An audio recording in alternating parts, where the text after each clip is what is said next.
அனைவருக்கும் வணக்கம். நான் உங்கள் ஜெயம் வேணுகோபால். நாம இன்னைக்கு பார்க்கக்கூடிய தலைப்பு எத பத்தினா, எந்த ஒரு ஜாதகத்திலயுமே லக்னாதிபதி அப்படிங்கிற கிரகம் 6, 8, 12ல போக இருக்கக்கூடாது.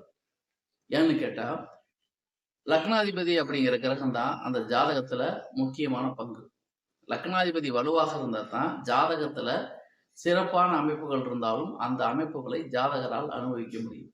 ஜாதகத்துல சிறப்பான அமைப்பு இருந்து லக்னாதிபதி பலவீனம் பெற்றா ஜாதகத்துல எந்த விதமான பிரயோஜனமும் கிடையாது அப்படிங்கிறத புரிஞ்சுக்குங்க. லக்னாதிபதி 6, 8, 12ல போய் மறைஞ்சிட்டாரு அப்படின்னா ஜாதகத்துல தங்கமா அவர் கொடுக்கக்கூடிய தசாபுத்திகள் வந்தாலுமே அந்த பலன்களால் ஜாதகருக்கு எந்த விதமான யூசேஜும் கிடையாது. ஏன்னா ஜாதகர் நல்லா இருந்தா தான் எந்த ஒரு நல்ல விஷயத்தையுமே அனுபவிக்க முடியும். அப்போ நம்ம ஃபர்ஸ்ட் ஒரு ஜாதகத்துல லக்னாதிபதி 6, 8, 12ல போய் மறைஞ்சிட்டாருன்னா நிச்சயமா இந்த அமைப்புடைய ஜாதகர் உள்ளூர்ல இருக்கக்கூடாது.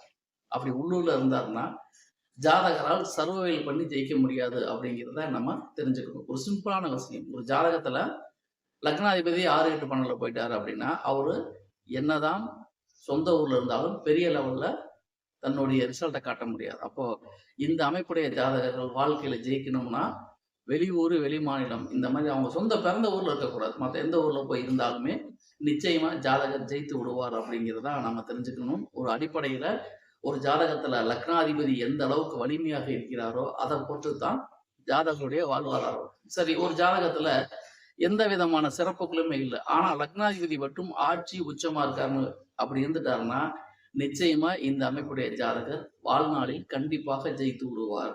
அடிப்படையில எந்த விதமான சிறப்புகளும் இல்லாட்டியும் லக்னாதிபதிங்கிற ஒரே ஒரு கிரகம் மட்டும் நன்றாக இருந்து விட்டால் எத்தகைய கடினமான சூழலையும் ஓவர் கம் பண்ணக்கூடிய கெப்பாசிட்டி ஜாதகருக்கு உண்டு. அப்போ இந்த பதிவின் மூலம் நம்ம தெரிஞ்சுக்கிறது, லக்னாதிபதிங்கிற கிரகம் 6, 8, 12ல போய் மறையக்கூடாது.